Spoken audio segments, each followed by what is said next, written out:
brought you by Silver Pumps and Motors. Top quality और consistent performance के लिए सिर्फ सिल्वर पंप्स नाम याद रखना।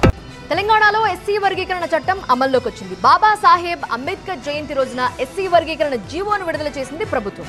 ఈ జీవోతో ఇన్నాళ్లు గంపగుత్తగా అమలైన రిజర్వేషన్లు ఇకపై వర్గీకరణ ప్రకారం అందుతాయి.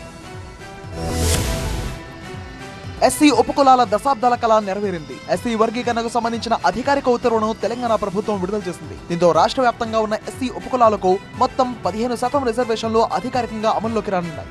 3 గ్రూపులుగా 56 ఎస్సీ కులాల విభజన జరిగింది. గ్రూప్ ఏలో ఉన్న వాళ్ళకి 1% రిజర్వేషన్, గ్రూప్ బిలో ఉన్న వాళ్ళకి 9%, గ్రూప్ సిలో ఉన్న వాళ్ళకి 5% రిజర్వేషన్లు వర్తిస్తాయని నోటిఫికేషన్ లో స్పష్టం చేసింది ప్రభుత్వం. ప్రస్తుతం రాష్ట్రంలో ఎస్సీలకు 15% రిజర్వేషన్లు అమల్లో ఉండగా ఇందులో సామాజికంగా, ఆర్థికంగా, విద్యాపరంగా అత్యంత వెనుకబడిన 15 షెడ్యూల్డ్ కులాలను గ్రూప్ 1 కేటగిరీలో చేర్చింది.